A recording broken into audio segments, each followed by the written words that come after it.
Assalamualaikum warahmatullahi wabarakatuh. Rekan-rekan sekalian, kembali kita berjumpa di Jejak Semesta 65.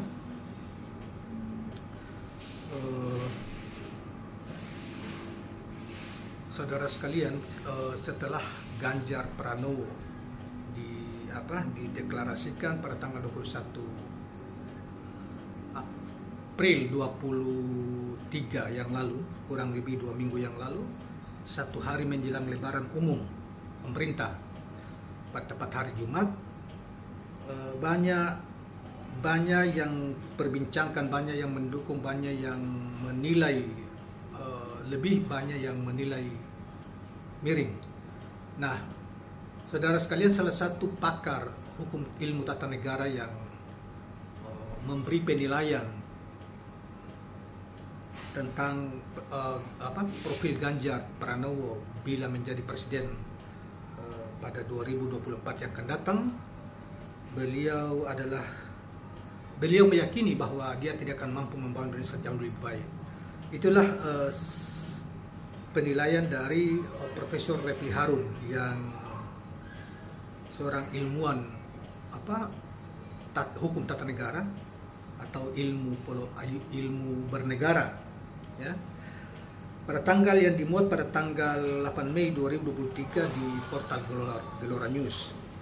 Penilaian lengkap atau pernyataan lengkap Profesor Refli Harun itu mari kita dengarkan, kita bacakan dan dengarkan, dan tentang sosok Gubernur Jawa Tengah Ganjar Pranowo ini yang juga menjadi salah satu capres kuat ya di 2024 yang akan datang.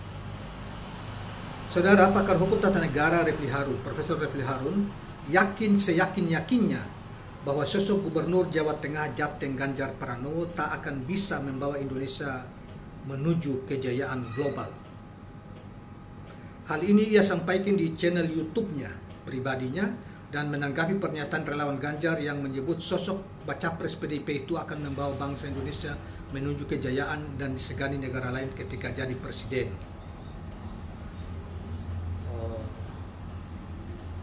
Saya hakul yakin, kata Profesor Harun, nggak begitu ya Ganjar, ya karena untuk disegani bangsa lain itu direpresentasikan dari pemimpin negara itu, kata Refli Harun. Alumnus Fakultas Hukum UGM ini pun mengajak masyarakat untuk membuka track record capres untuk Pilpres 2024 yang akan datang. Jadi Refli Harun ini termasuk junior Ganjar, sama-sama UGM, yakin Refli Harun di Fakultas Hukum. Kalau salah, Ganjar juga Fakultas Hukum, cuma dia lebih senior. Demikian juga Anies Rashid Baswedan juga di Universitas Gadjah Mada, tetapi dia di Fakultas Ekonomi UGM. Dikatakan Refli Harun selanjutnya bahwa kalau membawa bangsa Indonesia terdepan di dunia internasional, wah rasanya sulit ya dengan kemampuan seperti itu. Tapi apakah dia bisa memenangkan pertarungan Pilpres? Ya, bisa saja. Lebih jauh, mantan komisaris BUMN ini menyebut bahwa Pilpres merupakan kontestasi elektabilitas. Makanya bisa saja Ganjar jadi presiden. Tapi kalau bicara kemampuan personal, ya Anies unggul di sana, di kancah internasional jauh melebihi Ganjar. Jadi yang membandingkan dengan Anies, kalau di kancah internasional ya Anies unggul jauh, dan Ganjar selama ini hampir belum pernah kita dengar atau kita lihat dia pernah menjadi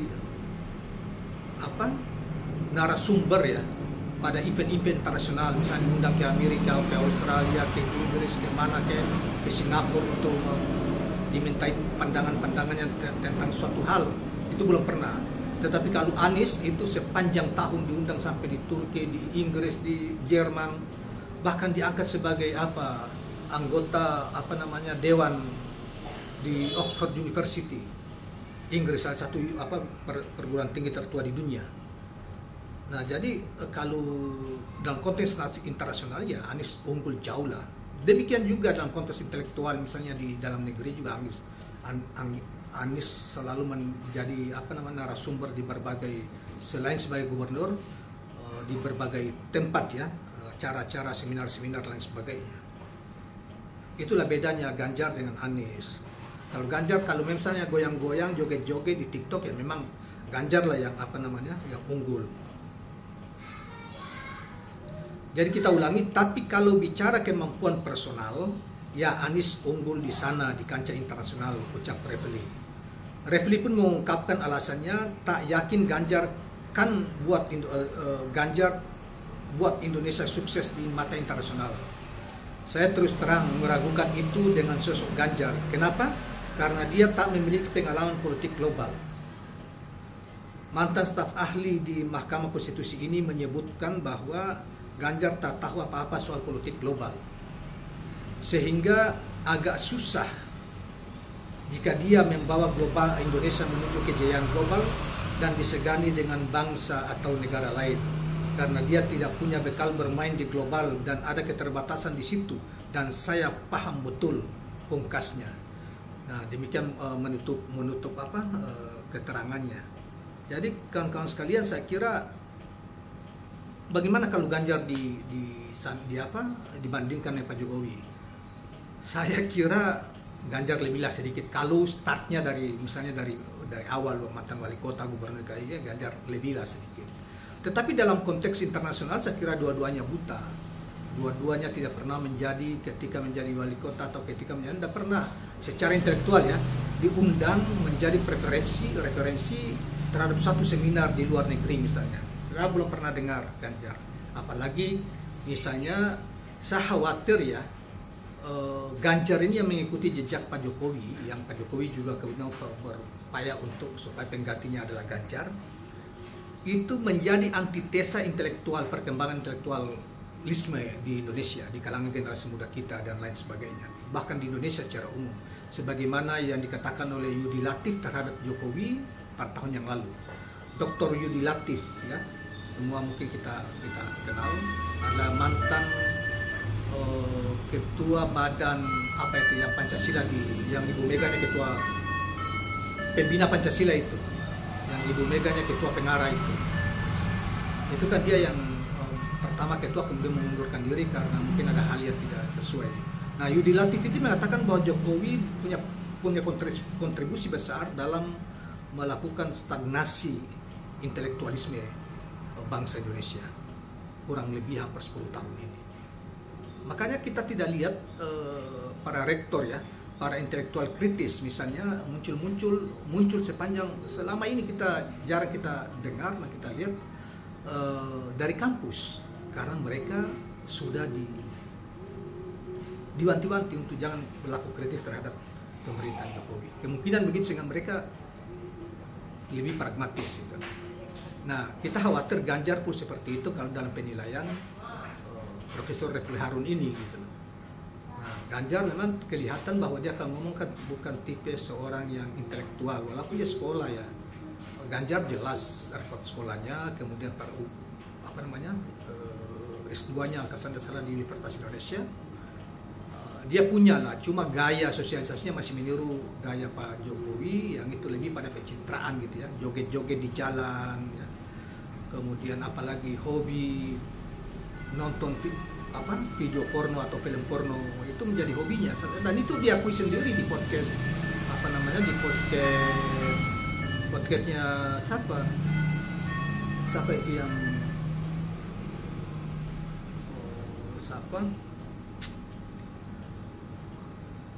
yang pesulap yang terkenal ini, dia akui sendiri dan dia mengatakan memang kenapa ada apa yang salah dari hobi dia menonton film porno itu kata-katanya kurang lebih seperti itu.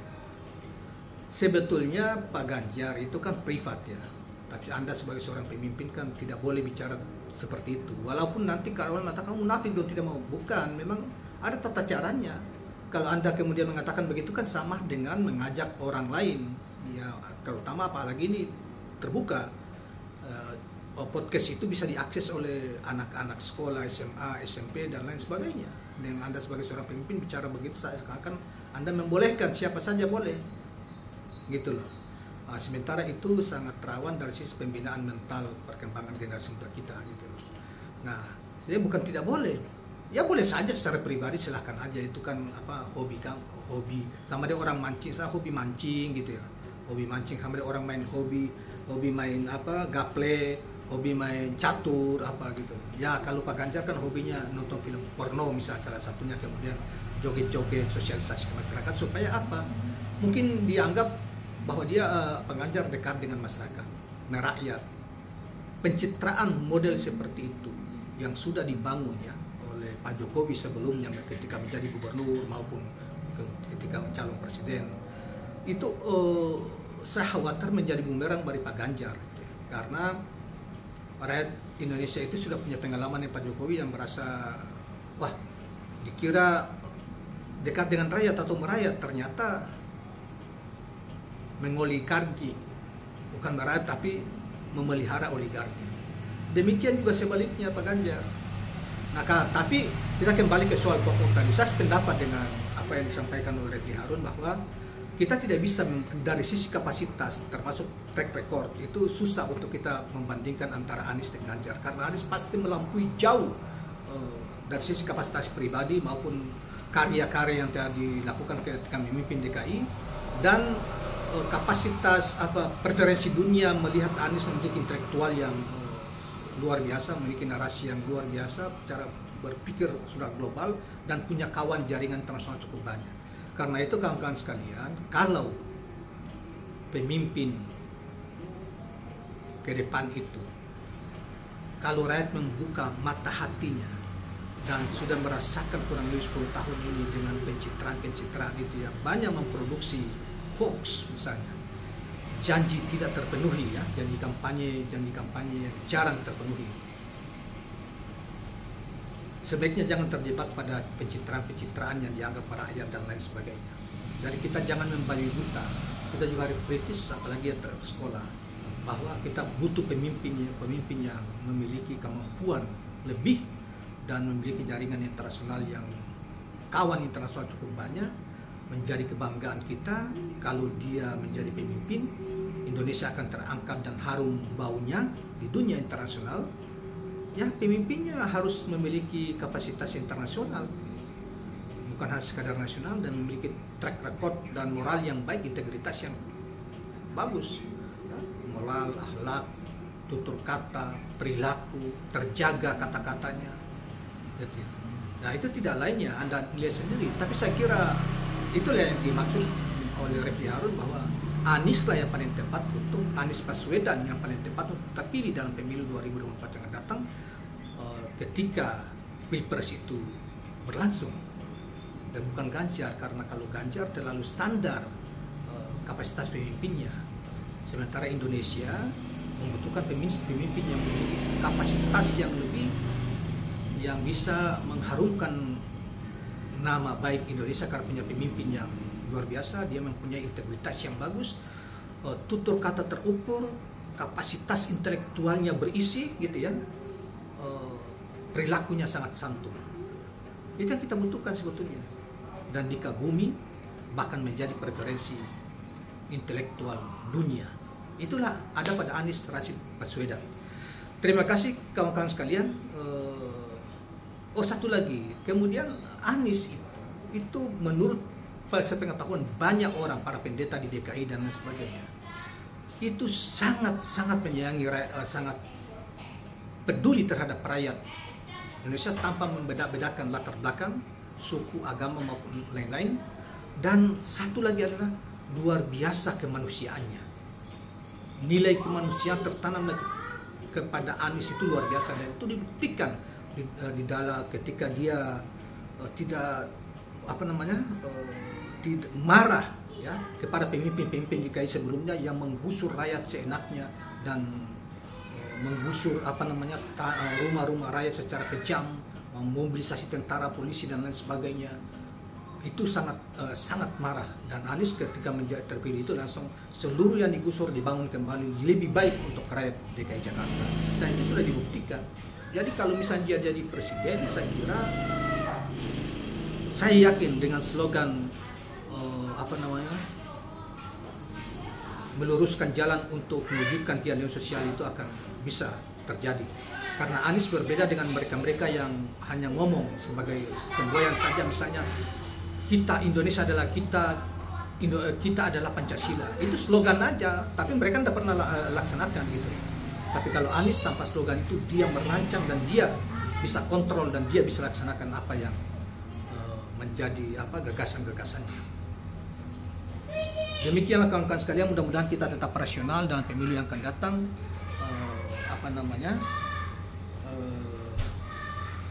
Dan kita tetap bersatu, berbeda tetap bersatu. Indonesia untuk kemajuan Indonesia, untuk keadilan Indonesia, dan untuk kesejahteraan Indonesia di masa depan. Terima kasih kawan-kawan sekalian, jangan lupa subscribe, like, dan share channel ini. Assalamualaikum warahmatullahi wabarakatuh.